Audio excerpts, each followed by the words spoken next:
มาติดอยู่ไสไปนั่งหน่อยเจ้าปะ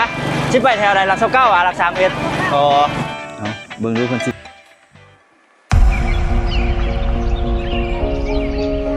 สบายดีเพื่อนๆมื้อนี้ทางช่องซัมบินเชตทีฟก็มีคลิป1คลิปเนาะมาฝากเพื่อนๆซึ่งว่าเป็นคลิปไปติดจักรจันทร์เนาะซึ่งว่าช่วงนี้ก็สิไปเที่ยวเขตชุมชนกะยังย่านโควิด -19 เนาะก็พยายามหลีกเลี่ยงบ่ไปเขตที่มีชุมชนหลายโดยการเข้าป่าเนาะโอเคก็ไปติดจักรจันทร์ตอนนี้ก็กำลังกะเกียมเครื่องอยู่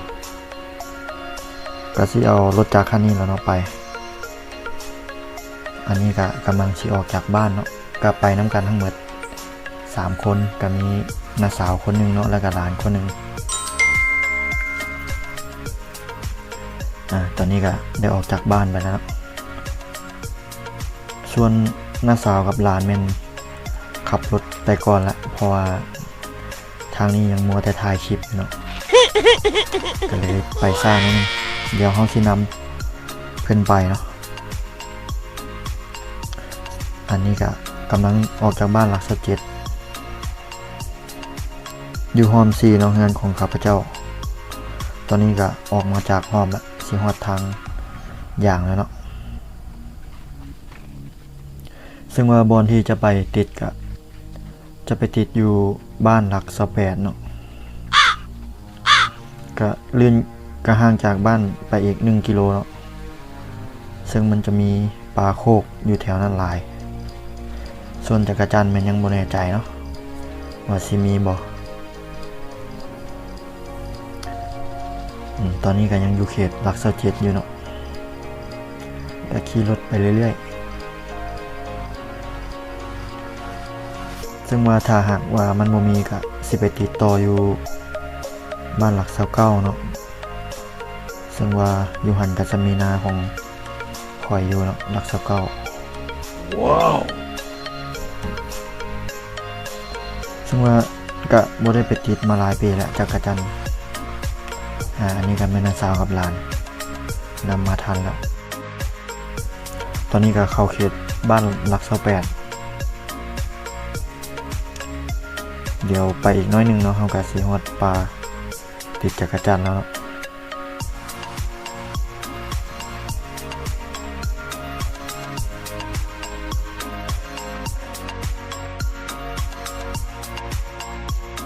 ใกล้สิฮอดแล้วอันนี้ก็ปั๊มน้ำมันท้ายบ้านหลัก28แล้วนะ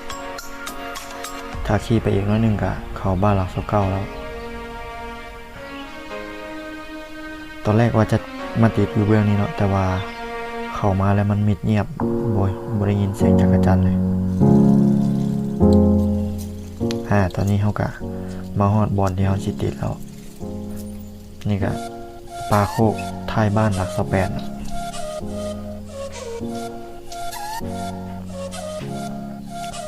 ก็พากันจอดรถจัดรางใส่กระแจเนาะ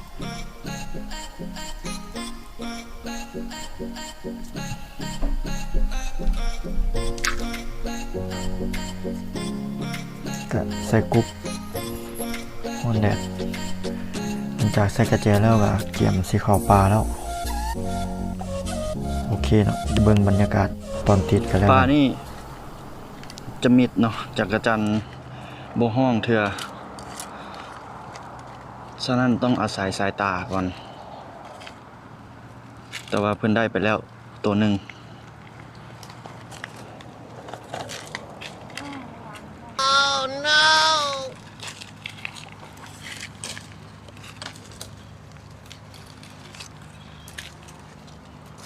เห็นอีกแล้วเนาะ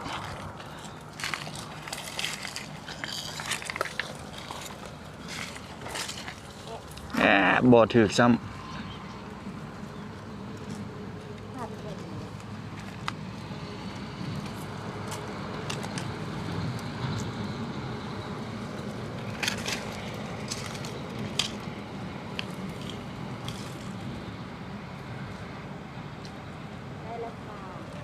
ได้ไปอีกแล้ว1ตัวมาใกล้ๆกล้องมึงดูให้พานผสมเบิ่งนำ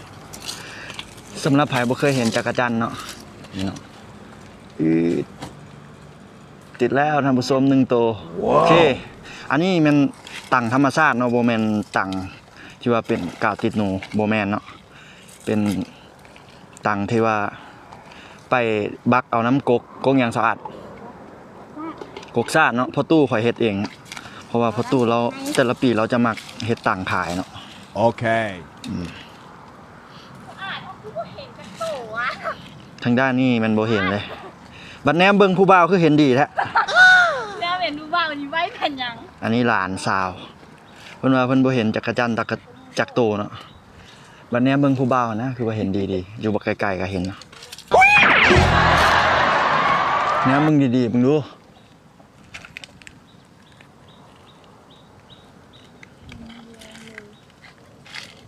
บ่เห็นบ่นี่ก็ไปบ่ใหม่ที่สะอาดมาพี่เห็นแล้วทำส้มตอนนี้ข้าพเจ้าเห็นแล้วหันเนาะเดี๋ยวจะซูมึงเนาะโอ้โหว่าเห็นมาสะอาดต้นนี้แหละหันเด้เนาะตอนนี้กำลังสิติดเอาให้ถึกเด้อแปะโอ้ได้อีกแล้วท่านผู้ชมแต่ว่าอยากได้ตัวแม่เนาะตัวผู้ก็อยากได้นี่เสียงเริ่มมาแล้วเดี๋ยวขอเบิ่งใกล้ๆนะตื้อแป๊บนึงท่านผู้ชมเดี๋ยวกล้องมันบ่โฟกัสนี่เนาะท่านผู้ชมอันนี้เป็นตังธรรมชาติเนาะบ่เบื่อเด้อโอเคเก่งหลาย3ตัวแล้วท่านผู้ชมอยู่ใกล้ๆอีกวะโอ้เดี๋ยวนี่ท่านผู้ชมแปะได้อีกแล้วเริ่มมีเสียงแล้วมันคำมันห้องมันอาจจะขี้หลักบ่วะบ่ตัวกูยามมันฮอดโมงมันห้องให้จังห้องอันนี้มันยังตื่นสวยเนาะท่านผู้ชมจักรจันทร์บ้านนี้ตื่นสวยเนี่ยป้าอื่นเขาพากันห้องมาแล้วแต่ป้าเพิ่นนี่บ่ทันตื่นแต่ก็มีอยู่ท่านผู้ชมเบื้องหลานทางนั้นเนาะมิดเงียบเห็นอยู่ว่ามิวโอ้ยอีต้นหลานเขาได้ป่านนี้ยังบ่เห็นเนาะเพิ่นว่าเพิ่นเห็นแต่ผู้บ่าวแต่ว่าจักรจันทร์บ่เห็นน้อยโพดนะ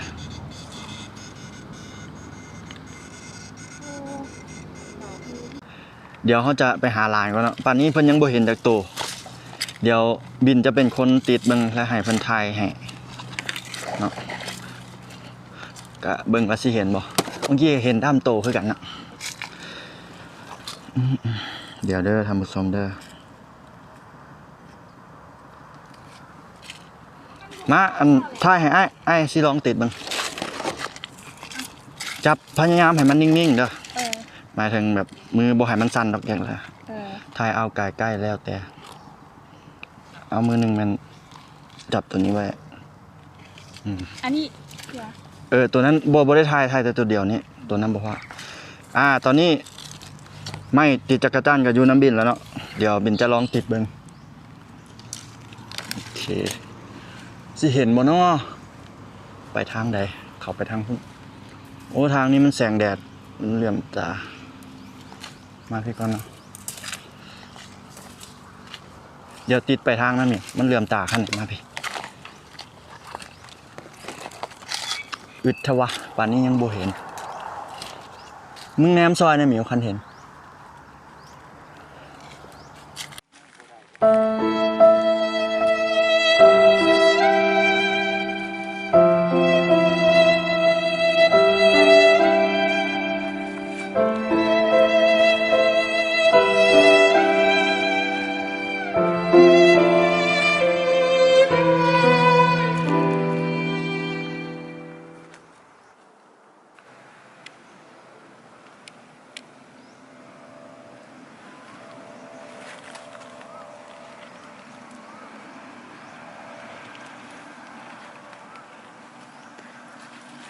ถ้ามีเสียงคงสิได้กว่านี้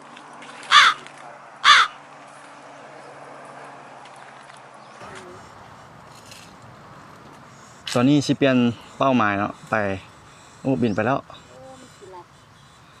จะไปรักเซาเก้า อันนี้หลัก18เนาะได้ประมาณจากโตแล้ว 10 โตละ 10 โตเห็นบ่เพิ่นได้10 โตแล้วเฮาบ่ได้จากโตท่า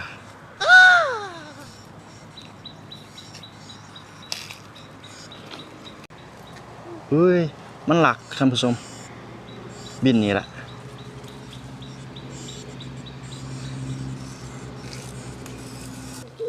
ไปเปลี่ยนก่อน เขาจะย้ายไปติดอยู่หลัก29กันเพราะว่าบ่ค่อยเห็นเนาะอยู่นี่มันมิดผู้นี้เพิ่นได้ประมาณ100 โตแล้วขาเล็กหนึ่งออก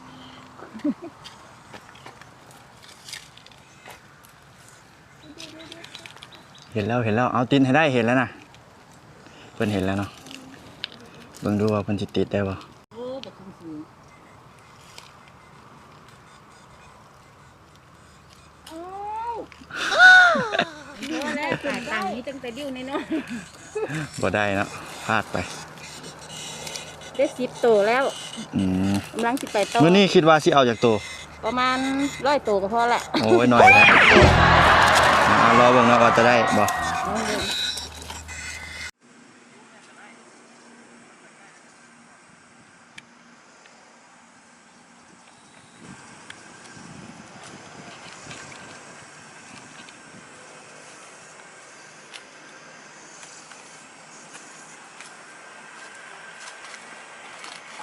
ได้10 โต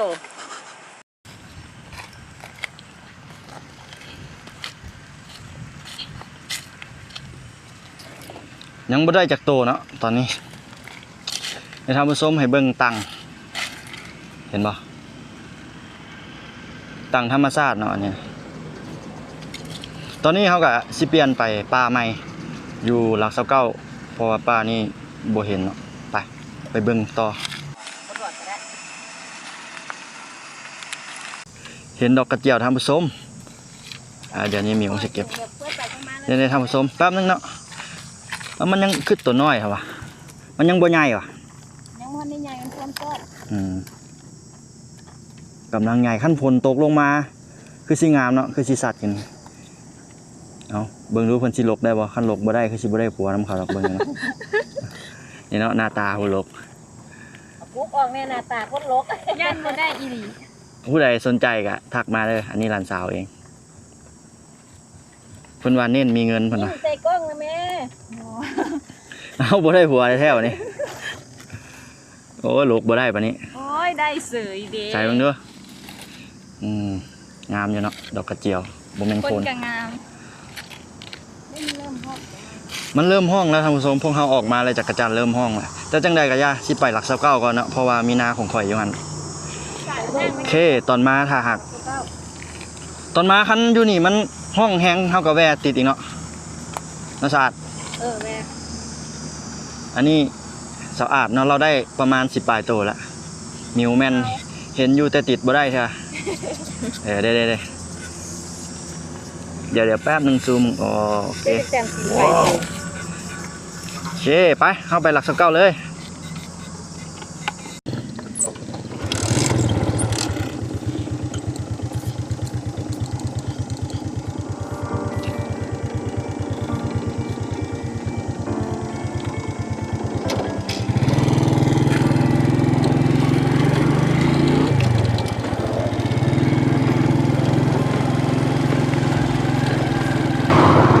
รถเด้อ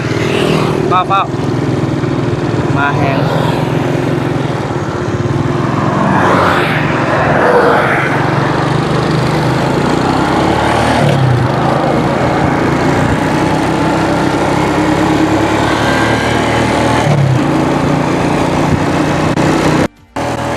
อันนี้ก็ไปติดจักรยานด้วยกันไปติดอยู่ไส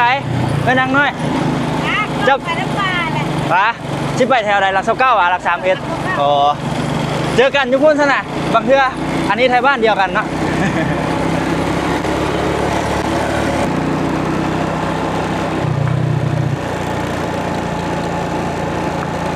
เอาสิแวะซื้อน้ำก่อน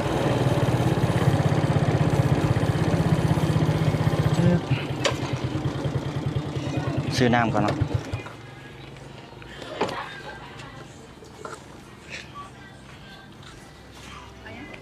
ซื้อน้ำโออิชิเอียงก็มีว่ะเป๊ปซี่ไปตีจักรจันทร์ จักสิได้อยู่แหละ ได้แล้ว เข้าไปทืดๆอยู่มันบ่ซื้อน้ำเป๊ปซี่ก่อนซะเป๊ปซี่หนึ่งเอาแต่อันนี้ หลายคนว่า 3นะเดี๋ยวเด้อ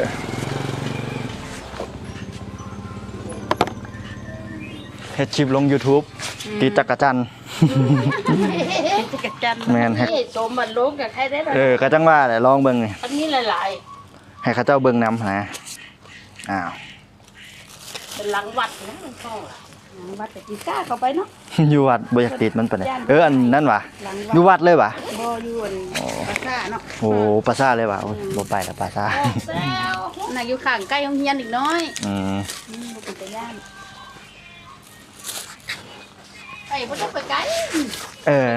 ส่วนบ้านนี่มันมีต้นไม้ไปไกลแล้วมันไปไกลมันก็บ่มีดอกมันไม่เป็นบ่ละ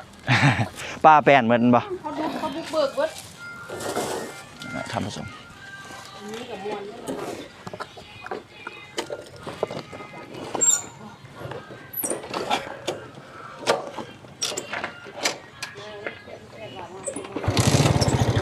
ไปต่อเลยสองน้าสาวหลานนั้นน่าจะไปฮอดปลาแล้วกับประจักษ์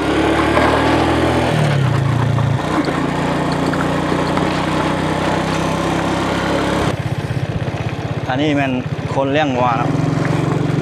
เห็นแล้วคิดฮอดตอนยังน้อย เพราะว่าตอนยังน้อยก็เคยเลี้ยงวัวคือกันก็ไปนำก้นวัวไปอย่างที่แหละ อันนี้ก็เป็นทางไปนาค่อยคือกันเนาะก็บ่ได้มาโดดแล้วแหละบ่ได้เฮ็ดนาหลายปีแล้วโอ้มีโฮงแฮมอีกเนาะโอ้โหบ่ได้มาโดดแล้ว มีโฮงแฮมนำโฮงแฮมลาววิวนี่อยู่ในป่าคักแท้บัดนี้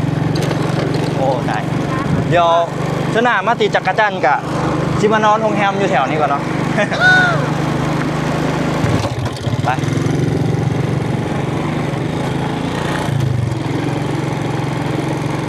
เอาเข้าไปนะหลักสกอร์แล้วตอนนี้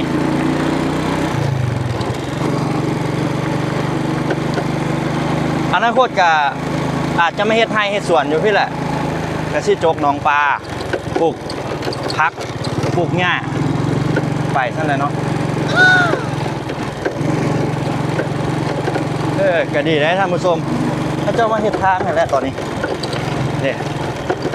ก็ถือว่าสิมีทางเข้านาแล้ว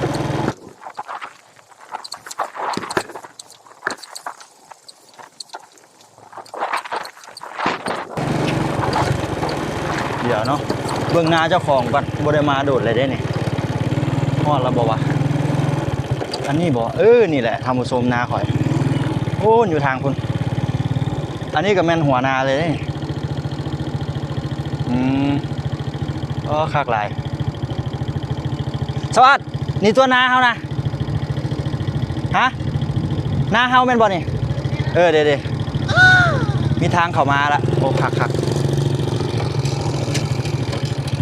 ที่ได้มาเฮ็ดสวนให้อย่างนี้พี่ก่อนอนาคตจอดไว้ใส่นี่วะพอแล้วเดี๋ยวเขาสิเจียมตัวเข้าป่าก่อนเนาะจอดรถจอดล้างไว้ก่อนเดี๋ยวเขาไปเบิ่งกกผักหวานแต่ว่า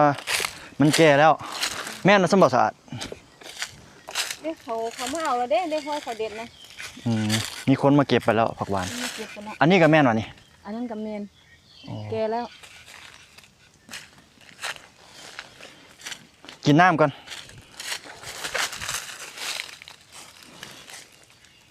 โน่นนานุกี้หันไปทางนาผู้ดวงสีเลี้ยวซ้าย ตอนนี้พากันแวะกินน้ำก่อนเมื่อย น้ำ เพื่อชิมาฮอด น้ำส้ม อันนี้น้ำนางร้าย น้ำแดง เพื่อนว่าน้ำนางลายสั่น นาง พู เอ ด กอยู่พี่ นางเอกนางเอก นางเอกเมื่อ10 ปีก่อน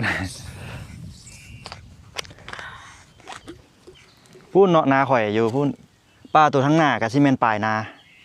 แล้วก็ไล่ลงไปพุ่นแหละ2 เฮกตาร์บ่หลาย2 เฮกตาร์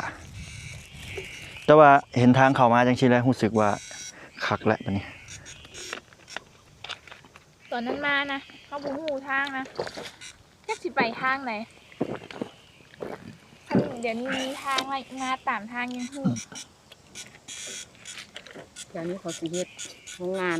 บ่ได้ นี่แหละ นี่เลยวะ อืม โอ้เอ้าน้าข่อยติดโรงงานตัวนี้เขาเจ้าสิเฮ็ดโรงงานหยัง เขาสิเฮ็ดโรงงานอหย่างบ่แหละพวกเขาเจ้าว่าวนะ อืม สีดาโคกนะ ดอกซิดาโคกว่ะ อืม เรืองๆฮั่น เหลืองๆนะหอมเด้หมักสีดาโคก มันอยู่สูง มีหมาอีกว่ะ นี่นะน้ำหมักมันก็กินได้คือกัน กินได้คือกัน กินได้ กินได้ด้วยน้ำส้มเจ้านี่ เลิศ จับนี่เข้ากล้อง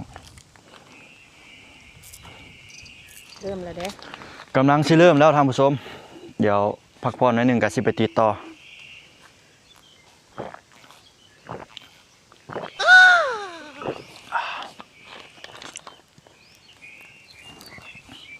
น กหลายแถวนะ เบิ่ง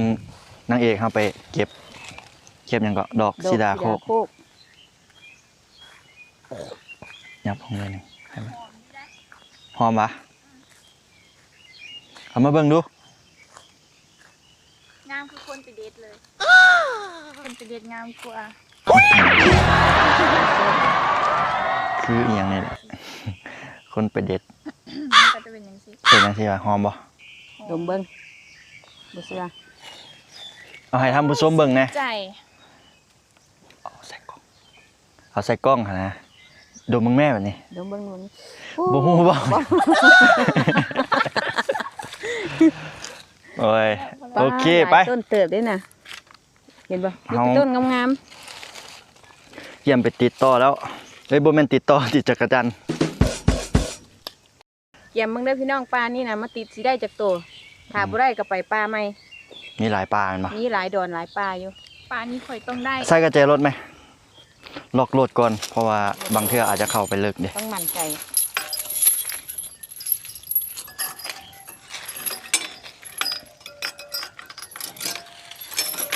โอ้ยสะอ่อนปลาแถวนี้ มันสิมีโรงงานเขาเจ้าเลยเฮ็ดทางเข้ามาเนาะแต่ก็เป็นข้อดีที่ว่าเฮามีทางเข้าสะดวกเข้าหน้าสะดวก แต่ข้อเสียก็ต้องเบิ่งว่ามันไม่ใช่โรงงานหยังเนาะ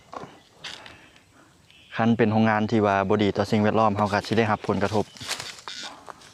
โอเคเฮาจะไปติดจักรจันทร์ต่อก่อนตอนนี้ก็เริ่มแล้วเพิ่นใส่ดิ้วตั้งแล้วกำลังสิเข้าป่าแล้วเนาะขอให้ได้หลายๆเด้อป่านี่ ไปกินเจ้าทาน มีการต้องขอนำเจ้าถิ่นเจ้าฐานกันไปแยกกันเลย เดี๋ยวจะนำอันดารามาก่อน คนงามมาติดจักรจันทร์โอ้หู้แล้วเป็นอย่างจักรจันทร์จึงมิดมันตื่นอีหมิวมาให้ไปเบิ่งกกดอก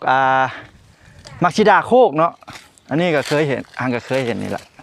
อาจจะเคยเห็นอยู่ แต่บ่ได้สังเกตเบิ่งดอกมันก่อนเนาะเหลือง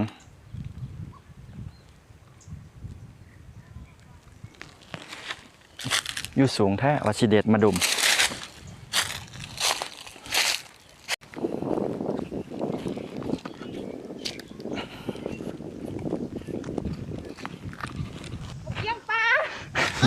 เพิ่นเห็นมาเกี้ยงปลากินแล้วไหมนี่เนาะมาเกี้ยงปลาฮะตอนนี้เห็นล้ำอีลอกแล้วเดี๋ยวเราจะไปเบิ่งเนาะว่ามันเป็นล้ำจังใดสามารถเอาไปเอาะได้ล้ำอีลอกอยู่ใส่ ได้สองลำถึงกระโดดน่ะ เดี๋ยว เว้ยเขียวๆน้ำเข้าไปเห็นป่ะ เห็นแล้ว สองต้นนะ โอ้ได้หมิวนี่ท่านผู้ชมเพื่อนเคยเห็นไหมลำอีลอกเนี่ยลำนางลอกลำอีลอกมันไม่สุภาพเห็นไหมท่านผู้ชมลำอีลอกนี่เดี๋ยวมื้อแรงเสี่ยวไปออกกินได้นี่สาย มิวขั้นเห็นแล้วก็เก็บเอาเด้อนี่นะท่านผู้ชมไปเอาตัวอีกตัวหนึงเห็นอยู่ทางนอกโอ้ขี้เหงื่อโอ้อยู่ในป่าเลยขั้นเห็นผักหวานน้ำคือสิดีเนาะโอ้ได้บุปลาเข้ามาเลยนี่ไปทางหน้าก็ได้อ้อมไปพุ่นมิวเป็นกับพุ่นน้ำตะก้นกับโบเห็นหน้าอ้ายเลยต้องหามุมนี้เนาะเพื่อสิได้อันหนึงต้องบุกป่าพาดงเข้ามานี่โอเค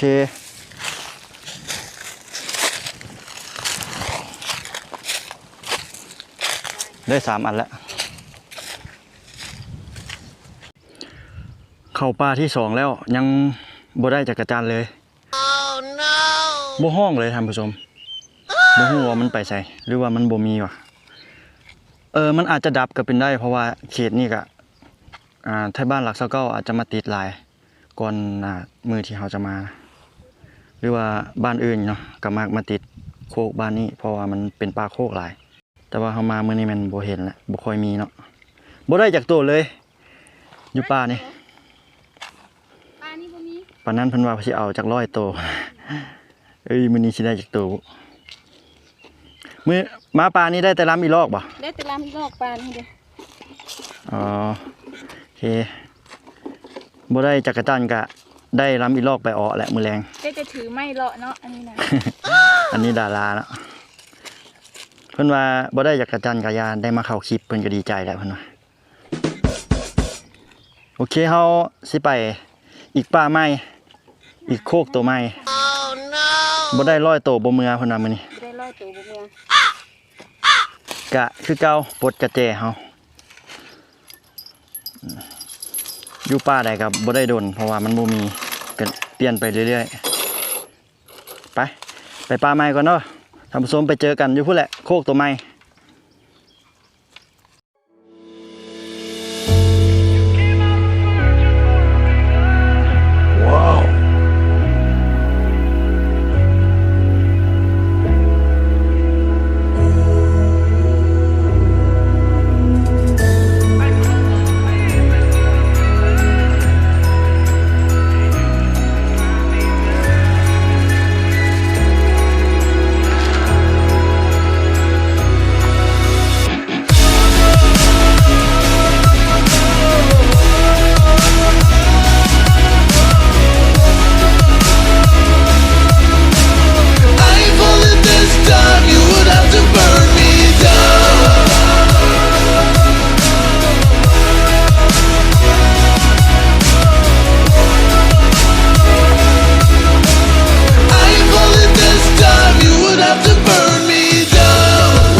แต่บ่เห็นครับ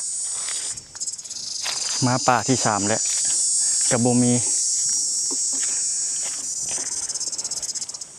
เอามิดแล้วบ่เบิ่งมันดอกมันเขิน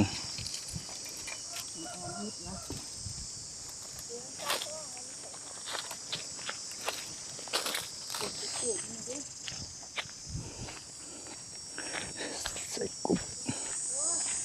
บ่ได้ซ้ำหวะตัวเดียวกับบ่ได้ซ้ำมันหู้โตเนาะมันเห็นเขามามันมิด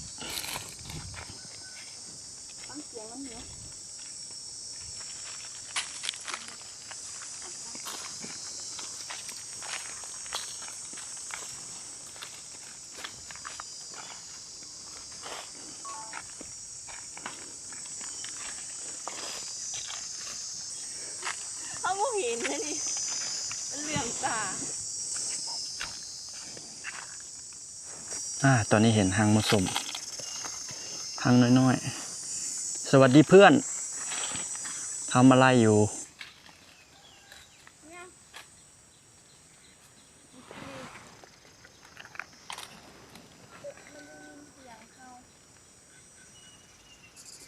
ตาที่3ไม่ได้3ตัวแล้ว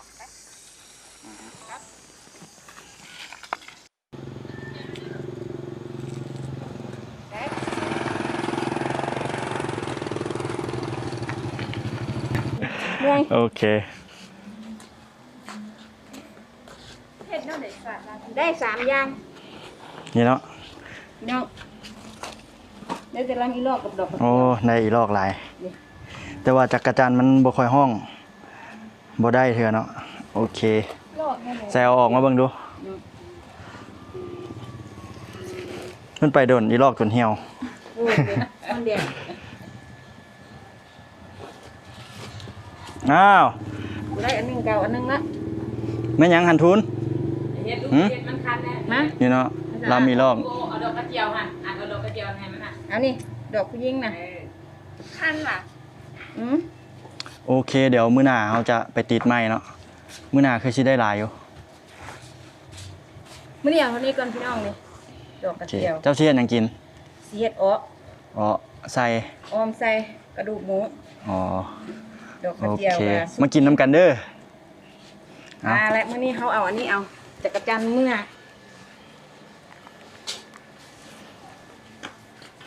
เอามาให้แม่ตู้เนาะบัดนี้ ให้แม่ตู้ปอก อันนั้นมันตังเอาตังไปตั้งว่า3บั้ง ได้3บ้างได้จักรจันทร์ ได้จักรจันทร์ประมาณ10ตัว นี่จักรจันทร์ก้อย นี่เนาะโอเค เป็นจังไหนแม่ตู้ทากินจักรจันทร์น้ำลาน โอ้ บ่ได้กินจ้อยเนาะ ได้กินแต่ดอก ได้แต่10ตัว แต่ดอกกระเจียว กับลำอีลอก ดอก เดี๋ยวมื้อแรงแม่ตู้สิเฮ็ดออม อันนี้ดอกกระเจียว จักหน่อยนี่แหละ จักหน่อยเนาะออมกินข้าวสวย อืม โอเค แล้วพบกันใหม่คลิปต่อไป